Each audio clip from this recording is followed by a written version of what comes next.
Welcome to free online classes of physics with Lambor sir. So dear students, in the last lecture, we studied the first physical phenomena or effect arising due to superposition of waves. That effect is interference of waves. So in order to interference of waves occur, the two waves having same frequency traveling simultaneously through the same path with the same speed in same direction. When superimposed with each other, then the phenomena of interference occurs. And there are two types of interference: constructive interference and destructive interference. We studied the phase difference when or path difference when constructive interference takes place. That means we studied the condition for constructive interference in terms of phase difference and condition of destructive interference in terms of phase difference and path difference. And we come to know that if the two waves arriving simultaneously at a point are in phase, then phase difference between that two waves is integral multiple of 2 and path difference between the two waves is integral multiple of lambda.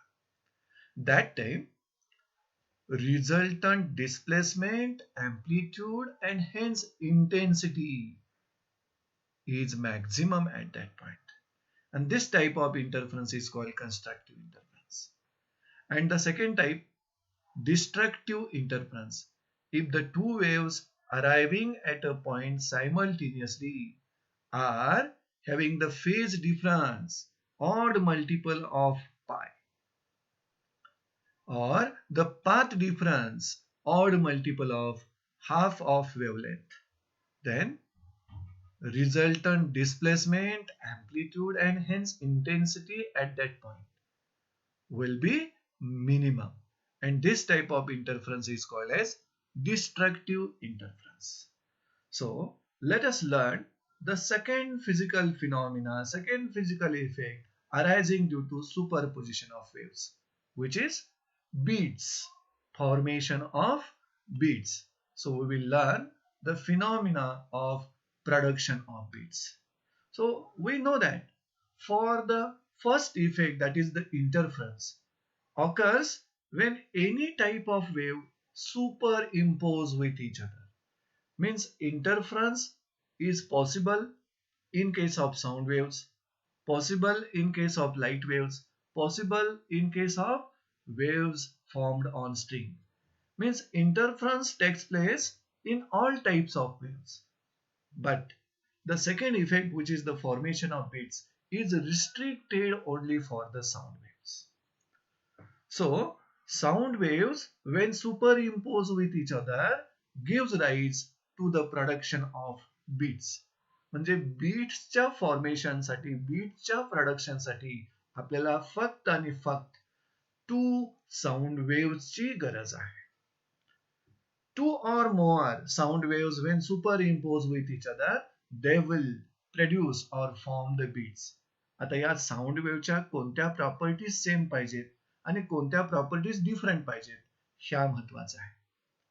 So if the two sound waves having same amplitude but slightly different frequencies, amplitude same पाहिजे, slightly different frequencies पाहिजे, traveling simultaneously through same medium along same path with the same speed in same direction, अशा दोन sound wave ज्या वेळेला superimpose होतील, then resultant displacement, amplitude and hence intensity of sound at that point will become alternately maximum and minimum periodically. आणि ही जी resultant intensity साऊंडची alternately maximum minimum होण्याची फिनॉमिना आहे, या फिनॉमिनालाच आपण बीट्स असं नाव दिलेलं आहे. So for the formation of beats, two sound waves must superimpose with each other. That two sound waves must have equal amplitude, traveling along the same path with the same speed in the same direction. But frequencies of the two sound waves must be slightly different. म्हणजे त्या दोन sound waves मधल्या frequency मधला difference हा लेस than 10 hertz पाहिजे. आणि अशा sound वेव्हचं जर सुपर इम्पोजिशन झालं तर पॉइंट ऑफ सुपर इम्पोजिशन जवळ, पॉइंट ऑफ क्रॉसिंग जवळ what will be produced? The resultant displacement, amplitude, and hence intensity at the point of superposition will alternately become maximum and minimum periodically. And that phenomena is called as beats. So let us go through the phenomena of production of beats. म्हणजे beats produce करण्यासाठी आपल्याला ज्या दोन sound waves super impose व्हाव्या लागणार आहेत त्या sound वेव्हच्या कोणत्या प्रॉपर्टीज सेम आणि कोणत्या properties different. Let us go through this paragraph. See here, when there is a superposition of two sound waves, of course sound वेव्हचं सुपरपोजिशन होत असेल तरच बीट्स फॉर्म होणार. लाईट वेव्स किंवा वेव्स ऑन द स्ट्रिंग किंवा इतर कोणत्याही प्रकारच्या वेव्स मुळे बीट्सचं फॉर्मेशन होणार नाही. Only sound waves are required for the formation of beats. पण त्या साऊंड वेव्हच्या कोणत्या प्रॉपर्टीज सेम आणि कोणत्या प्रॉपर्टीज डिफरंट हे महत्वाचं आहे.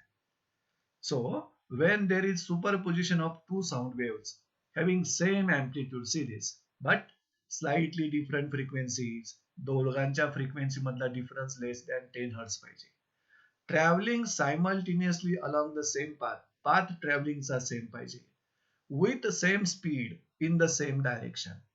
म्हणजे ह्या दोन साऊंड वेव्ह साठी they should travel along the same path with same speed in the same direction and having the equal amplitudes, but they have slightly different frequencies. अशा दोन साऊंड वेव्ह जर सुपरपोज झाल्या तर रिझल्टंट amplitude म्हणजेच resultant displacement, amplitude and hence intensity of sound at that point will be alternately maximum and minimum periodically.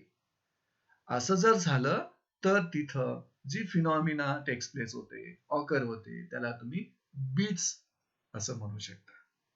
आणि ज्यावेळी किंवा ज्या पॉइंट जवळ रिझल्टंट डिस्प्लेसमेंट, अँप्लिट्यूड आणि इंटेन्सिटी मॅक्झिमम होणार तिथं कन्स्ट्रक्टिव्ह टाईप इंटरफरन्स होणार. आणि जिथं कन्स्ट्रक्टिव्ह इंटरफरन्स होणार त्या ठिकाणच्या साऊंडची इंटेन्सिटी मात्र तुम्ही मॅक्झिमम ऐका. Loud sound you will heard, maximum intensity you will heard, where constructive interference will take place. आणि ज्या वेळी तिथं resultant displacement, amplitude and hence intensity will be minimum, त्यावेळी त्या ठिकाणी डिस्ट्रक्टिव्ह इंटरफरन्स ऑकर होईल. आणि ज्यावेळी डिस्ट्रक्टिव्ह इंटरफरन्स टेक्स प्लेस होणार त्यावेळी त्या ठिकाणी साऊंडची इंटेन्सिटी मिनिमम असेल. तुम्ही लो इंटेन्सिटीचा साऊंड ऐकाल. Are you getting this? So formation of beats or production of beats, in this case variation of loudness of sound is taking place.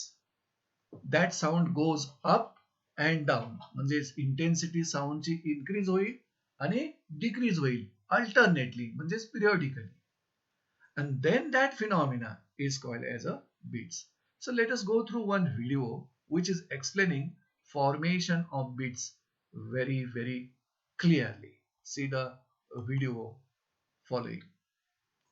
So in this video, two sound waves we have considered, red in color and blue in color. These are the two sound waves. And pink color is the wave produced due to superposition of the two sound waves. This is the resultant wave. Isn't it? Resultant wave. आता या दोन sound वेव्हचं कोणत्या properties equal आहे पहा. These are the two sound waves having same amplitude. They are traveling simultaneously along the same path also, with the same speed and in the same direction. So these are the two sound waves. which are superimposing with each other. But the two sound waves are having slightly different frequencies. त्या दोघांच्या frequency मधला difference हा very small आहे, लेस than 10 hertz आहे. आणि ज्यावेळी अशा प्रकारच्या ह्या साऊंड वेव्ह सुपर इम्पोज होतील त्यावेळेला पॉइंट ऑफ सुपरपोजिशन जवळ रिझल्टंट डिस्प्लेसमेंट, अँप्लिट्यूड आणि इंटेन्सिटी मॅक्झिमम आणि मिनिमम अल्टरनेटली होईल. तर हे पहा, ही जी रिझल्टंट वेव्ह तुम्हाला दिसते त्या रिझल्टंट वेव्हच्या पॅटर्न मध्ये एका रिजन मध्ये अँप्लिट्यूड मॅक्झिमम झालेले दिसतात आणि लगेच त्यानंतर अँप्लिट्यूड मिनिमम दिसतात, लगेच त्यानंतर अँप्लिट्यूड मॅक्झिमम दिसतात. म्हणजे हा जो मॅक्झिमम अँप्लिट्यूडचा रिजन आहे तिथं त्या दोन sound waves constructive interference produce केलेला आहे आणि हा जो मिनिमम अँप्लिट्यूडचा रिजन दिसतो तिथं डिस्ट्रक्टिव्ह इंटरफिरन्स प्रोड्यूस झालेला आहे. Then the point at which amplitudes are maximum, intensity is also maximum. त्यामुळे लाऊड साऊंड तुम्ही ऐकलात आणि त्या लाऊड साऊंडला तुम्ही वॅक्सिंग म्हणू शकता.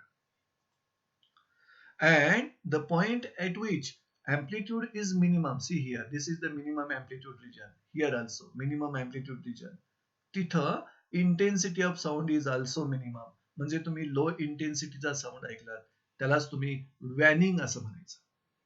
So maximum intensity of sound जिथं कन्स्ट्रक्टिव्ह इंटरफरन्स ऑकर होईल, म्हणजे ह्या रिजनला कन्स्ट्रक्टिव्ह इंटरफरन्स झालेला आहे, ज्या ठिकाणची रिझल्टंट डिस्प्लेसमेंट, रिझल्टंट अँप्लिट्यूड आणि इंटेन्सिटी मॅक्झिमम आहे, त्यामुळे तुम्ही लाऊड साऊंड ऐकलात त्याला तुम्ही वॅक्सिंग म्हटलात. आणि हा जो रिजन आहे या ठिकाणी रिझल्टंट डिस्प्लेसमेंट मिनिमम आहे, अँप्लिट्यूड मिनिमम आहे, इंटेन्सिटी मिनिमम आहे, डिस्ट्रक्टिव्ह इंटरफरन्स झालं त्या दोन साऊंड वेव्हचं आणि जिथली इंटेन्सिटी मिनिमम म्हणजे तुम्ही वॅनिंग ऐकलात. So in this resultant wave resultant displacement, amplitude and hence intensity is alternately maximum and minimum. जिथं मॅक्झिमम इंटेन्सिटी तिथं वॅक्सिंग प्रोड्यूस होतं आणि जिथं मिनिमम इंटेन्सिटी तिथं वॅनिंग प्रोड्यूस होतं. म्हणजे बीट फॉर्मेशन मध्ये साऊंडच्या लाऊडनेस मध्ये किंवा इंटेन्सिटी मध्ये व्हेरिएशन होत असतं. So let us go through the two more points to explain this. See here the same video we have considered here. In that video, this pink color जी wave आहे ती resultant wave आहे, produced due to superposition of these two sound waves. मग resultant wave च्या ज्या amplitudes आहेत त्या amplitudes are changing with time. इथं amplitude maximum आहे, इथं amplitude minimum आहे, पुन्हा मॅक्झिमम अँप्लिट्यूड मिळते तुम्हाला, पुन्हा मिनिमम अँप्लिट्यूड मिळणार. मग मॅक्झिमम अँप्लिट्यूड फॉर्म जिथं होणार तिथं कन्स्ट्रक्टिव्ह इंटरफरन्स, इंटेन्सिटी मॅक्झिमम असणार त्याला वॅक्सिंग म्हणणार, आणि मिनिमम अँप्लिट्यूड जिथं आहे तिथं डिस्ट्रक्टिव्ह इंटरफरन्स होणार, जिथली इंटेन्सिटी मिनिमम असणार तुम्ही वॅनिंग ऐकणार. So this is the waxing. या पार्टला या रिजनला वॅक्सिंग म्हणायचं, maximum intensity, and this is the waning, minimum intensity. Okay, see here the variation in the loudness of sound that goes up, म्हणजे intensity sound ची up म्हणजे increase होते, and goes down is the phenomena of formation of beat. तुम्ही clearly या third wave मध्ये resultant wave मध्ये बघू शकता. there is variation in the loudness of sound. या रिजन मध्ये साऊंड ची इंटेन्सिटी किंवा लाऊडनेस अप इन्क्रीज झालाय आणि या रिजन मध्ये तो डिक्रीज झालाय म्हणजे डाऊन झालाय. and this is the phenomena of formation of beats. So in the phenomena of formation of beat, it is considered as superposition of waves. म्हणजे formation of beats is considered as superposition of two waves. And after superposition there is a formation of a standing waves, म्हणजे stationary waves in time at one point in space where two sound waves of slightly different frequencies are passing. म्हणजे दोन sound waves slightly different फ्रिक्वेन्सीच्या but equal अँप्लिट्यूडच्या ज्यावेळी superimpose होतील त्यावेळी त्या ठिकाणी formation of standing waves will takes place at one point in space. म्हणजे स्पेस मधील एखाद्या पॉइंटला अशा प्रकारच्या साऊंड वेव्ह ज्यावेळेला सुपर इम्पोज होतील त्यावेळी त्या पॉइंट जवळ स्टँडिंग वेव्हचं फॉर्मेशन होईल. ज्या स्टँडिंग वेव्हच्या resultant amplitude will alternately maximum and minimum होत राहतील. मग maximum amplitude constructive interference resultant intensity maximum waxing is form. Minimum amplitude destructive interference resultant intensity minimum waning is formed. Thus, the two sound waves are in phase and out of phase, giving rise to constructive and destructive interference. म्हणजे alternately ह्या दोन सुपरपोजिंग ज्या sound waves आहेत त्या सुरुवातीला जर in phase मध्ये arrive झाल्या तर after some time they will go out of phase, then they will be in phase, out of phase. आणि जिथं इन फेज मध्ये येतील तिथं कन्स्ट्रक्टिव्ह इंटरफरन्स होईल, इंटेन्सिटी मॅक्झिमम होईल, वॅक्सिंग फॉर्म होईल. आणि त्यानंतर आउट ऑफ फेज मध्ये ज्यावेळेला त्या वेव्स येतील त्यावेळी त्या ठिकाणी डिस्ट्रक्टिव्ह इंटरफरन्स होईल, resultant intensity minimum असेल, and that is called as the waning. So the last sentence is for that the two sound waves are in phase and out of phase, giving constructive and destructive interference alternately. ह्याचं कारण असं आहे, ह्या दोन sound वेव्हच्या frequency slightly different असल्यामुळं त्या दोन साऊंड वेव्ह मधला फेज डिफरन्स हा चेंजिंग आहे. At one instant, the two waves will be in phase. At later instant, they will be out of phase. At next instant, once again they will be in phase. That means in phase, out of phase, in phase, out of phase. That will be the phase difference between the two sound waves because their frequencies are slightly different. आणि ते clearly ह्या red आणि blue कलरच्या waves मधला phase difference तुम्हाला दिसतो. जिथं waxing form झालेला आहे त्या ठिकाणी दोन्हीही वेव्स इन फेज मध्ये दिसतात. आणि इन फेज मध्ये दिसतात म्हणजे फर्स्ट वेव्हचं जिथं क्रेस्ट आहे तिथं सेकंड वेव्हचं देखील क्रेस्ट, आणि फर्स्ट वेव्हचं जिथं ट्रफ आहे तिथं सेकंड वेव्हचं देखील trough. So the region where the point where constructive interference is taking place or waxing is formed, the superposing waves are in phase. आणि इथं डिस्ट्रक्टिव्ह इंटरफरन्स म्हणजे वॅनिंग फॉर्म झालेला आहे, इथल्या वेव्स मात्र आउट ऑफ फेज मध्ये आहेत. म्हणजे पहिल्या वेव्हचं ज्या ठिकाणी क्रेस्ट फॉर्म झालंय तिथं दुसऱ्या वेव्हचं ट्रफ अँड व्हाईस वर्सा.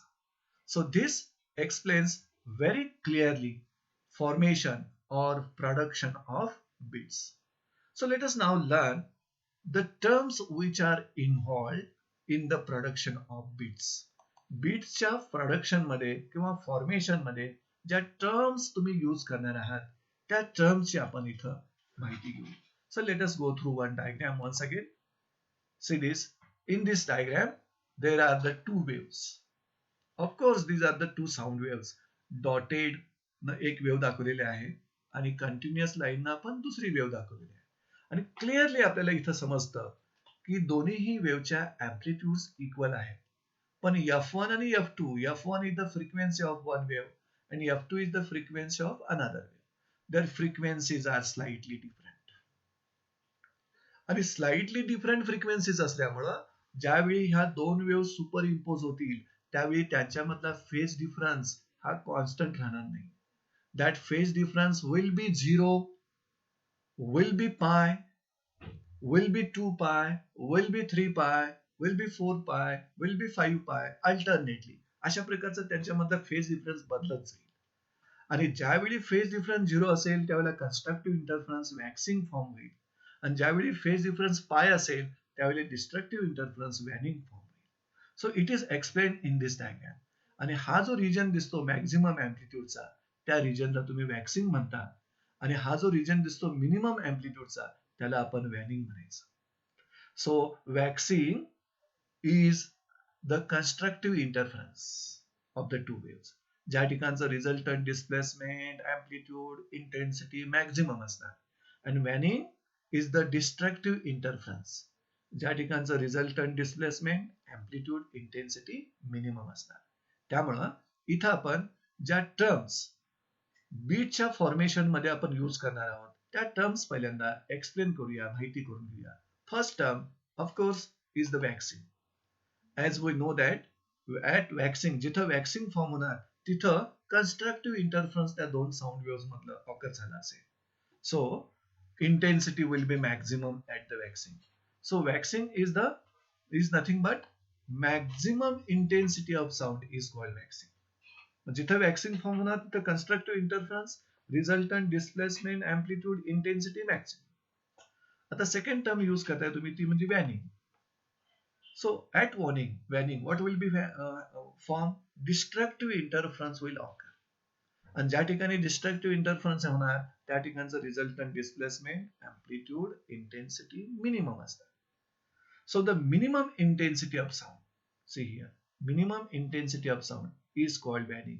मग या डायग्राम मध्ये हा जो रिजन आहे याला तुम्ही वॅक्सिंग म्हणणार आहात, आणि हा जो रिजन आहे इथं रिजन आहे, इथं रिजन आहे मिनिमम इंटेन्सिटीचा, that is called as waning. Now what is one beat? One beat consists of one waxing and one waning. म्हणजे हे वन वॅक्सिंग आणि वन वॅनिंग एकत्र घेतलात, इट फॉर्म्स वन बीट. म्हणजे एक मॅक्झिमम साऊंड आणि एक minimum sound forms one beat. See here, one waxing and one waning is called as one beat. Now what is beat period किंवा period of beat कुणाला म्हणायचं? ही चौथी term आपण बीटच्या formation मध्ये यूज करणार आहोत. So to learn the beat period, या diagram मध्ये पण बीट पिरियड तुम्हाला दाखवलेला आहे. We will consider one more diagram. See here, beat period. So beat period is the time interval between two successive waxing किंवा two successive वॅनिंग.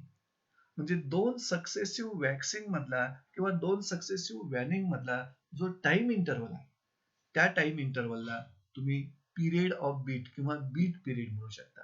त्यामुळे it is also defined like this. C here, the time interval between two successive waxing or two successive waning is called period of beat. Now, fifth term, of course, it will be the beat frequency. आणि आपल्याला माहिती आहे period आणि frequency मधलं relation. So frequency is equal to reciprocal of period. त्यामुळं इथं तुम्ही period of beat किंवा फ्रिक्वेन्सी ऑफ बीट तुम्हाला डिफाइन करायचं असेल तर रेसिप्रिकल ऑफ बीट पिरियड घ्यायला पाहिजे तुम्हाला. पण बीट फ्रिक्वेन्सीचे आपण तीन प्रकारचे डेफिनेशन घेणार आहोत. So fifth term which is used for the formation of beat is the beat frequency. आणि या बीट फ्रिक्वेन्सीची first definition, the number of beats heard किंवा produced per second is called frequency of beats. म्हणजे एका सेकंडला तुम्ही किती beats ऐकला किंवा किती बीट्स प्रोड्यूस केला तो नंबर म्हणजे बीटची फ्रिक्वेन्सी. आणि वन बीट ज्यावेळेला तुम्ही ऐकता त्यावेळेला वन मॅक्झिमम साऊंड आणि वन मिनिमम साऊंड तुम्ही ऐकता. वन वॅक्सिंग आणि वन वॅनिंग तुम्ही ऐकता. So this is the first definition of beat frequency. Number of beats heard per second किंवा number of beats produced per second is the beat frequency.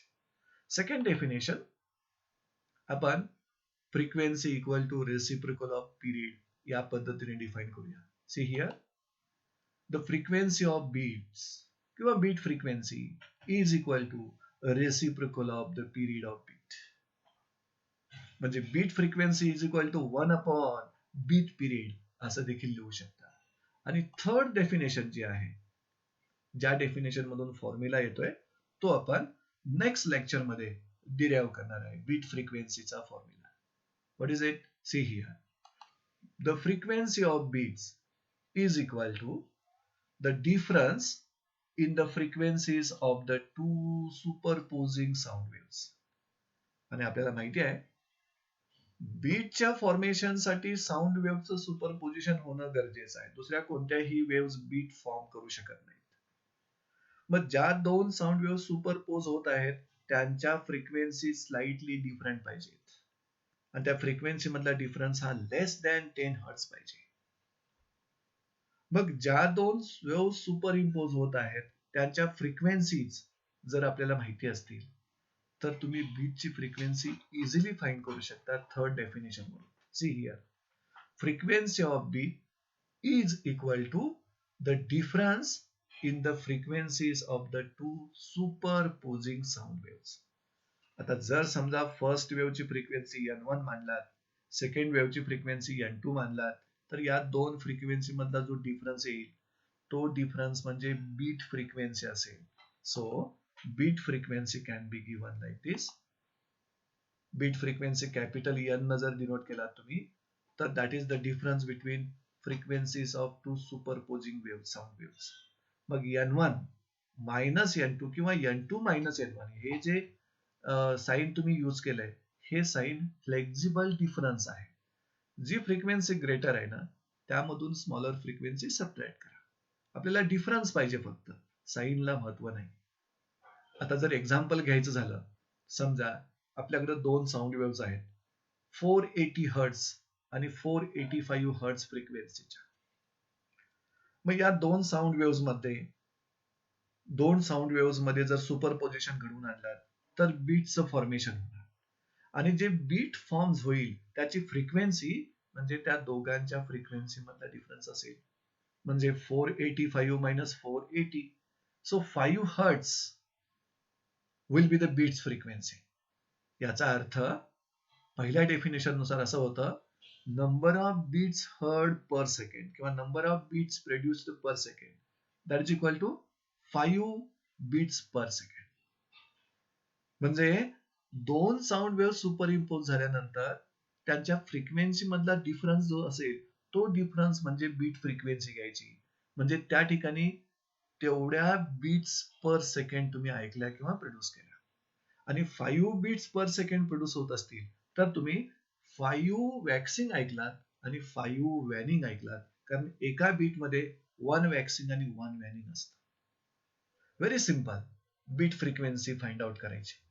ज्या दोन sound wave super impose होतात त्या sound वेव्हच्या frequency मधला difference घ्या, that will be your beat frequency and that will be the beats you will heard per second. So you should remember one thing here. आपल्याला एक गोष्ट bit formation मध्ये किंवा बीट प्रोडक्शन मध्ये लक्षात ठेवावं लागेल. तुम्ही बीट्स प्रोड्यूस करू शकता किंवा ऐकू शकता. Condition is that the difference between the frequencies of two sound waves should be less than 10. This is the most important condition. म्हणजे त्या दोन साऊंड वेव्ह सुपरपोज होत आहेत, त्यांच्या फ्रिक्वेन्सी मधला डिफरन्स हा लेस दॅन 10 हर्ट्झ पाहिजेच, तरच बीटचं प्रोडक्शन किंवा बीटचं फॉर्मेशन किंवा बीट्स आपण ऐकू शकतो. That should be remember by everyone. See here, beats are produced or beats are heard only when, important condition आहे पहा, the difference in the frequencies of two sound waves is not more than 10 hertz. That is, see here, N1 minus N2 किंवा N2 minus N1 should be less than 10 hertz. So this is the important condition for the formation of beats. दोन conditions important मला सांगावे लागतील. बीटच्या formation साठी दोन sound waves superpose व्हायला पाहिजे first. आणि सेकंड कंडिशन, त्या दोन साऊंड वेव्स मधच्या फ्रिक्वेन्सी मधला डिफरन्स हा लेस दॅन 10 हर्ट्झ पाहिजे, तरच तिथं बीट्सचं फॉर्मेशन किंवा प्रोडक्शन होईल. आणि ज्यावेळी आपण बीट्स ऐकता किंवा प्रोड्यूस करता त्यावेळी रिझल्टंट इंटेन्सिटी अल्टरनेटली मॅक्झिमम आणि मिनिमम प्रोड्यूस होईल. म्हणजे variation in the loudness of sound will go up and down alternately, and this is nothing but phenomena of beats. So in this way, for this lecture we studied what are beats, how the beats are formed, and which are the terms used in the formation of beats. So in the next lecture we will find the expression to derive the beat frequency by analytical method. आता इथं जी तुम्हाला bit frequency find out केलेली आहे, which is equal to difference between frequencies of superposing two sound waves. तर या bit फ्रिक्वेन्सीच्या डेरिव्हेशनसाठी आपण next लेक्चरमध्ये प्रयत्न करणार आहोत. So with this we are ending this lecture. Thank you friends.